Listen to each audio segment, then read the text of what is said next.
What was the thinking there? Yes, it was certainly discussed. But look, I think over the last 3 or 4 years, one of the things we spoke about was that we really want to give everyone an opportunity, to prove themselves. And I think I've said before, try and give them one too many games, one not enough. Maybe bringing someone new and young into the team against this opposition. It might be you might see some changes through the winter. But certainly, a few of the guys I thought looked like they were trying to do the right thing, and I thought gusted out and did well on that last day. So we've decided to give them another opportunity. And how's Ben Stokes? Is he likely to play as a bowler? Look, we're just going to assess him over the next 2 days. We won't make a decision until as late as possible. He'll certainly play. We're not sure just at this stage how much bowling he might do. And just reflecting on the series as a whole, I know hindsight's a fine thing, but some people have criticised the selection at times. Do you concede that, or how do you feel about some of the selection decisions? No, I'm quite happy with the selections. The first thing is you've got to say, well, who else is going to come in? So that's one point. But look, after 3 tests in this series, it was either team could have been up 3-0. I thought. We had our chances in the at 8 for 120 in the first test. Second test, we finished on top when at the end of the game with being a draw. The third test, Australia could have won that. They could have won the first 2 as well. It was just was fairly, as I said, it could have been 3-0. So either way, if you think about it that way, the selections, we couldn't have got it too wrong. Do you think Jason Roy's still got a Test future? Look, he's certainly got to prove something. Prove it to not just himself, but everyone that he is capable of playing at this level. He is a talent, that's for sure. But obviously there's some challenges for him in the Test game, and certainly some challenges for him against this bowling attack. Joe Root's position as captain has also come under question. Do you think he's the right man to lead the Test team forward? Well, he hasn't come under question from anyone making any decisions. So, he's under no pressure at all. You don't feel it's affected his batting? It's affecting his batting at all? Look, everyone goes through periods where they don't score quite as many runs as he would like. I think the Australian team have bowled pretty well to him.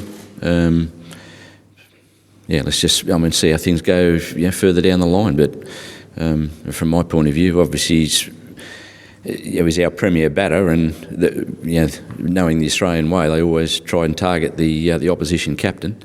He's batted well on occasions through this series when he's got a start. I don't see too many problems really. And the Australians celebrated hard at Old Trafford. Steve Smith donned on some spectacles, and there was talk that he was imitating Jack Leach. I just wondered, has there been any talk in the camp about that? How did you take that? 0. Fake news. Isn't that what Donald Trump says? No one's mentioned it. No one's spoken about it. It's all the talk in from you guys. So absolutely nothing. And how are you feeling, this being your last game, looking back through what you've achieved? Look, it's on one hand, sad to be leaving the job. It's been a fantastic, personally, it's been fantastic environment to work in. Everyone's made me feel at home. From a cricket sense, we've had a lot of good performances. Obviously the cherry on top with the World Cup win.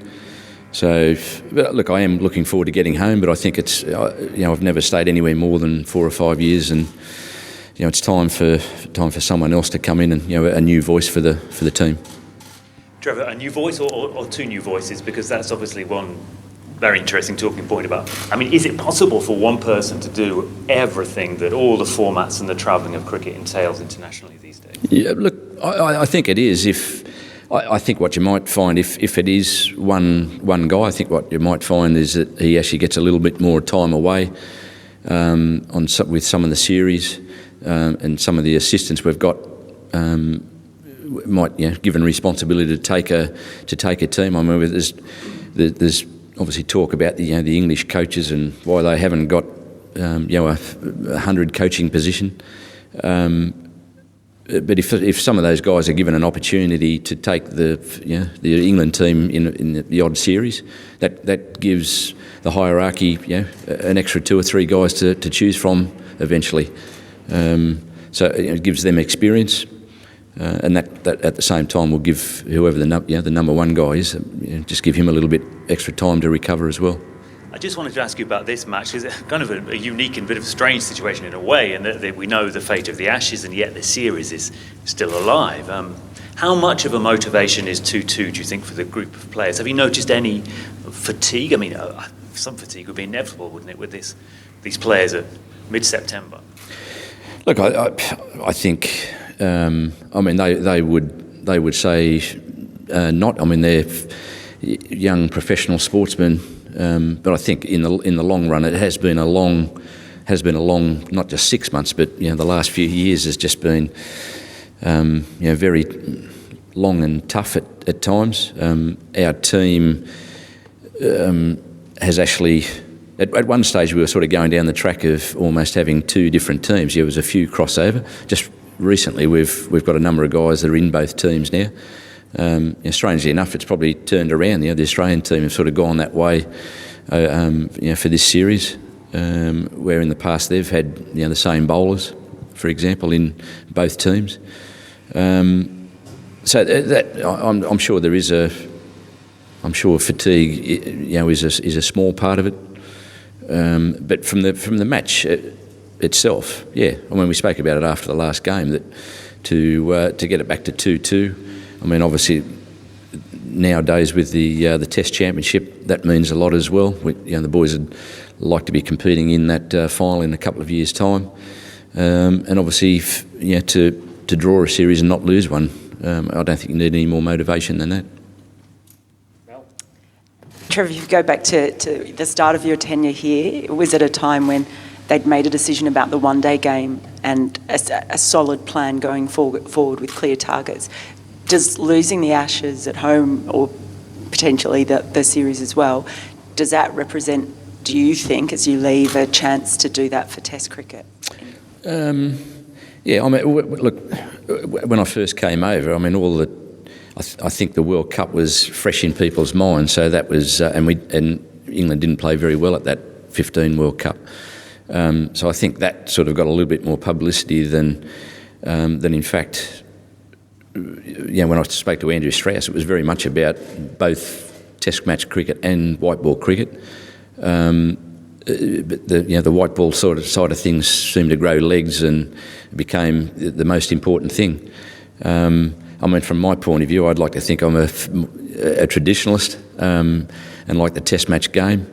And I can tell you, I mean, I didn't go easy, planning or coaching the Test team compared to the white ball team.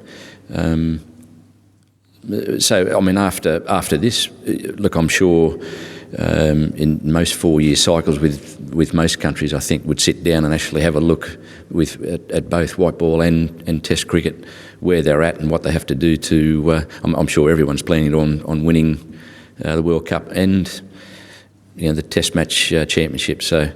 But only one team can do that. But everyone, I'm sure, goes through the same planning and hard work. A few more, Rory, behind. Trevor, just comparing going back to 2015, comparing the two teams, are you leaving a stronger team than the one you picked up?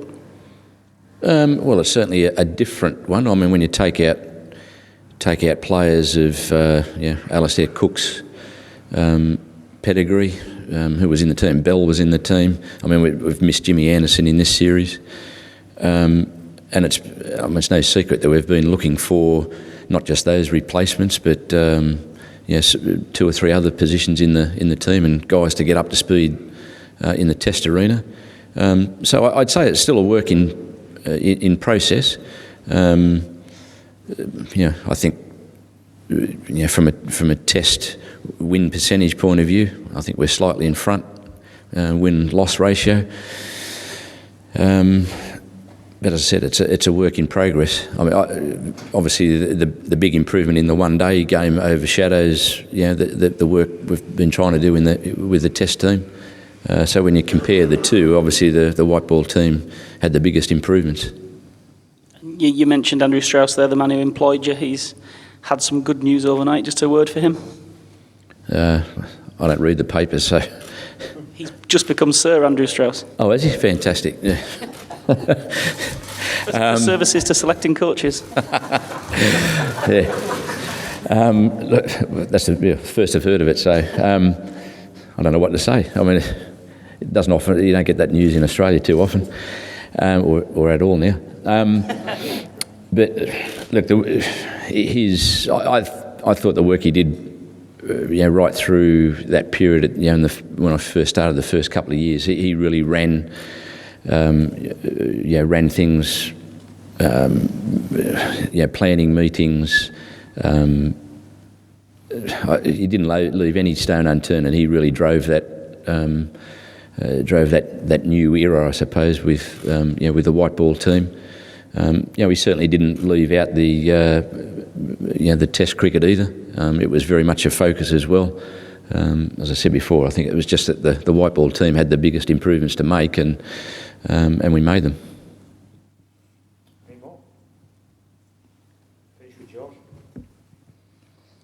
I think as a group of hacks, we just wanted to say thank you, really. You didn't think you were going to get away with this without us embarrassing you, did you? I think, as a group of people who watch England for a living, and you've given us some of the most fun days we've had doing that, winning the World Cup in particular. From our own selfish perspective, we want to say thank you for the way that you've been with us, which is always open and honest and able to laugh at us and yourself. So we've had a whip round, you'll be delighted to hear. And I'll come up and give it to you now. What is it? Some smelling, what was it? Yeah. Some sweet scented candles? There may be a little bit of that. So firstly, there's a hip flask which says, "To Trevor Bayliss, with thanks and best wishes from all his friends in the English media, September 2019. And on the back it says, "Drink positively." And that, of course, doesn't mean you have to take big gulps. It means you have to get in the position to take big gulps and then take little sips. Then we've got a little bit of something to put in there. Got a scented candle, obviously. I know how you love it. And a bit of ambient music. But really, we just want to thank you for the way you've gone about things. Much appreciated. Thanks very much. Thanks, mate. Thank you. Cheers. Thanks.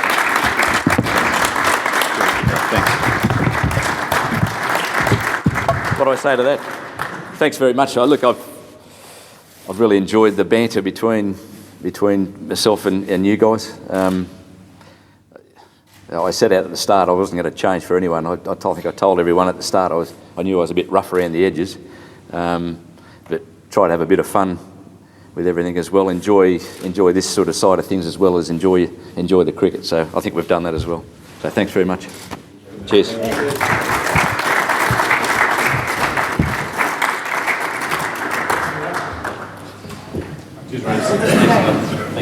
you.